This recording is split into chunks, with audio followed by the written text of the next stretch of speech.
그때 예수님께서는 하늘을 향하여 눈을 들어 말씀하셨다. 아버지, 때가 왔습니다. 아들이 아버지를 영광스럽게 하도록 아버지의 아들을 영광스럽게 해주십시오.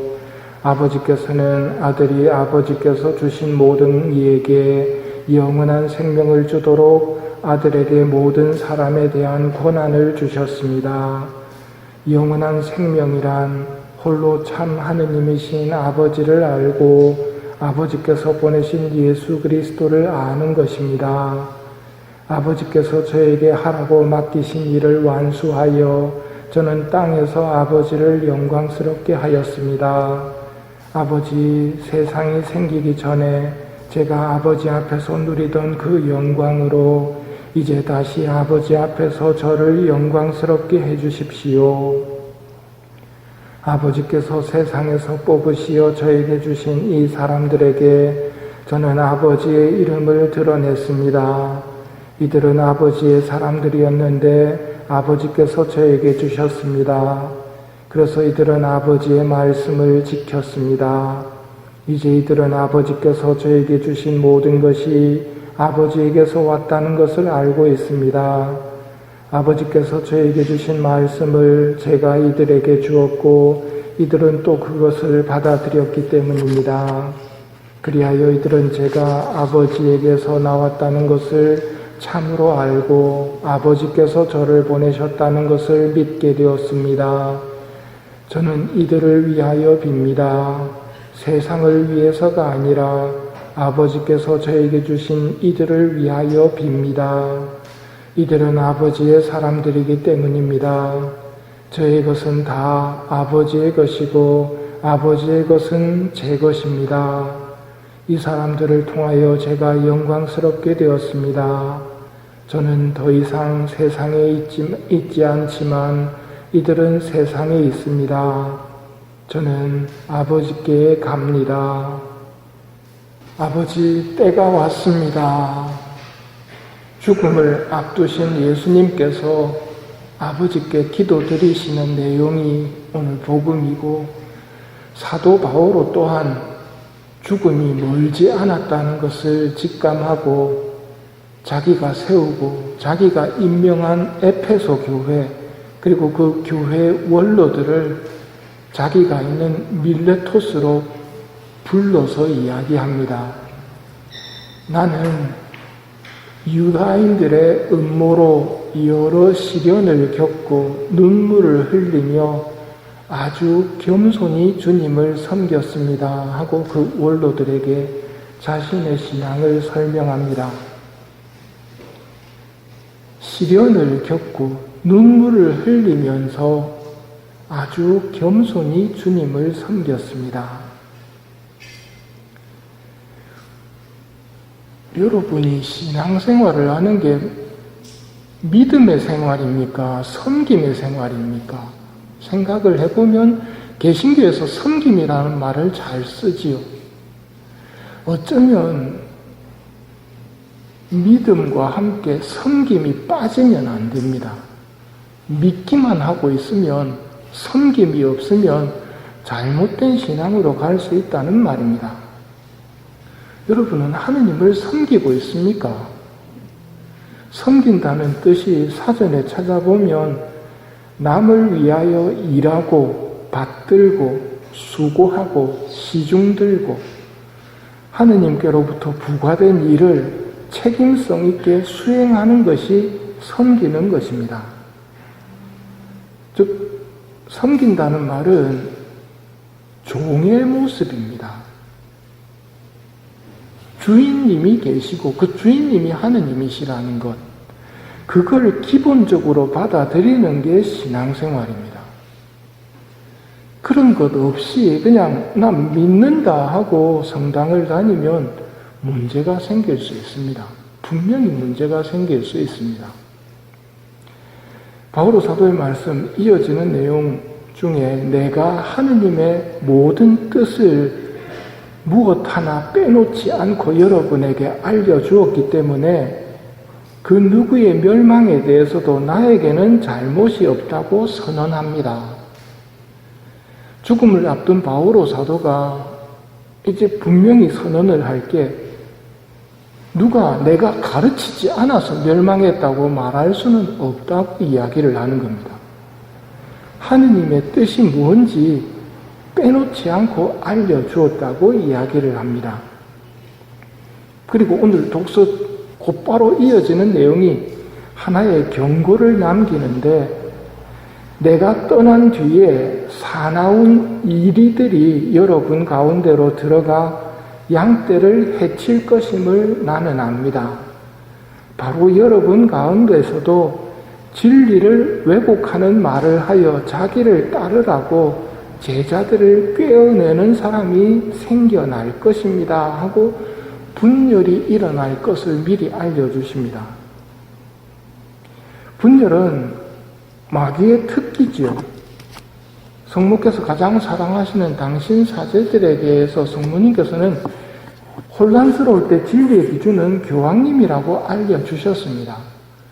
그래서 참 쉬웠습니다. 교황님이 하시는 말, 그리고 교황님과 일치된 주교님들의 말을 믿으면 되니까요.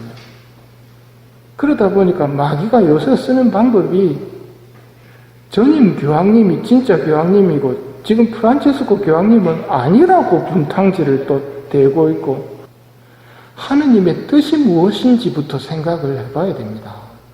하느님은 모두 하나 되게 해달라고 예수님이 기도하신 것처럼 일치를 원하십니다. 분열은 마귀의 특기라고 말씀드렸죠. 마귀는 그럴싸한 말을 가지고 우리를 유혹해가지고 깨어냅니다. 저거 먹으면 하느님처럼 된다. 네 눈이 밝아진다. 그럴까봐 못 먹게 한 거다.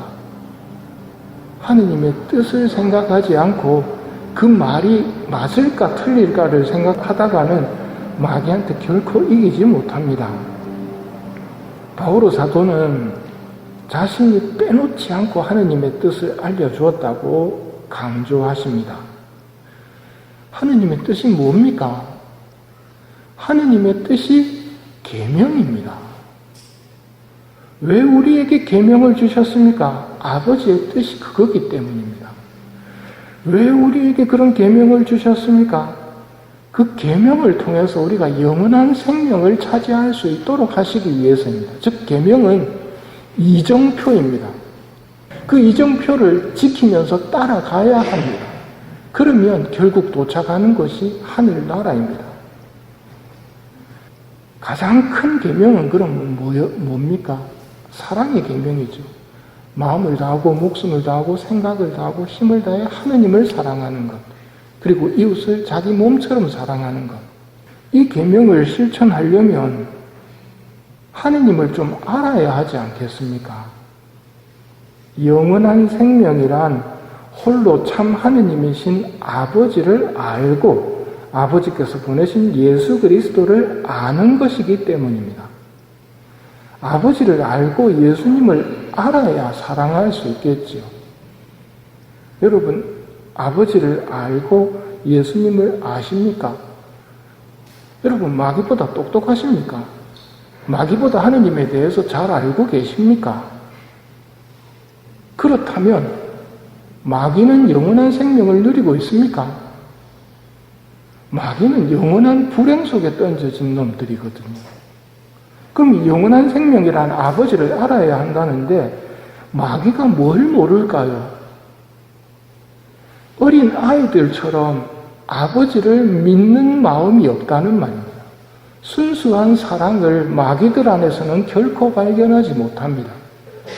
하느님께서 우리에게 사랑을 명하신 것은 어린이와 같은 마음으로 사랑을 하기를 원하시는 겁니다.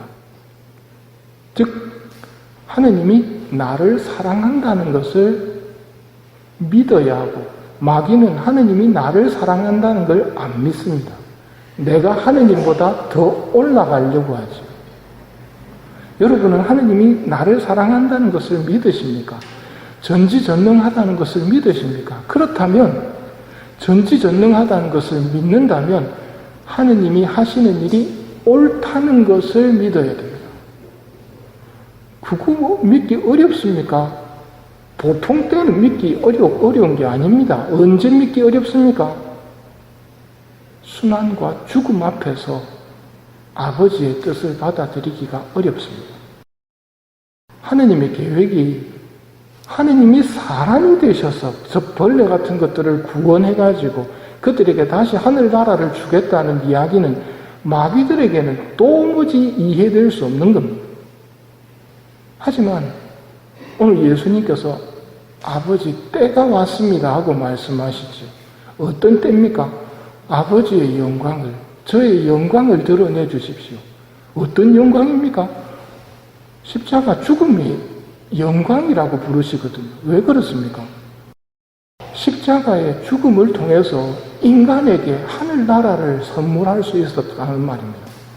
그게 하느님의 지혜거든요. 그 지혜 앞에서 마귀는 콧방귀를 낍니다. 그러나 우리는 그러지 말아야 됩니다. 그게 하느님을 사랑하는 것이기 때문입니다. 그러면 하느님을 알고 예수 그리스도를 아는 것, 이게 영원한 생명이라면 제대로 알아야 됩니다. 지식적으로 마귀처럼 알아서는 안 된다는 말입니다.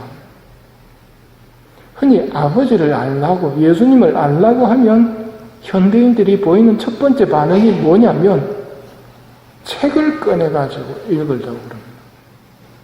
책에서 하느님을 발견하기는 쉽지가 않습니다. 기도를 해야 됩니다. 직접 만나야 됩니다. 여기서 또 한 가지 문제가 생깁니다. 그 기도가 해치우기식 기도가 돼버린다면 그 기도에서는 하느님을 못 만납니다. 먹을 게 귀했던 시절에 요만한 빵이 하나 들어오면 한 입에 탁 털어 넣어서 먹는 사람이 없었습니다. 우리 친구들 중에는. 쥐도 아닌데 그 깔아먹고 있었습니다. 왜 그랬을까요? 아까워서. 여러분의 기도 생활이 정말 아까워서 천천히 하고 싶다는 마음이 든다면 여러분은 하느님을 알고 있는 겁니다. 하느님 앞에 있는 게 불편하면 빨리 끝내고 집에 가려고 그럽니다. 하느님하고 있는 게 좋으면 여기 안 떠나려고 묵주기도 5단 바치고 가세요 하면 묵주기도 5단을 어떻게 해서든지 천천히 바치고 가려고 한다는 말입니다.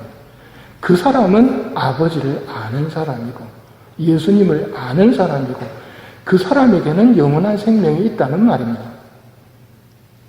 오늘 예수님께서 때가 왔습니다 하면서 당신의 죽음을 영광이라고 말씀하시는 내용을 가만히 보면 아버지의 사랑을 볼 수 있습니다.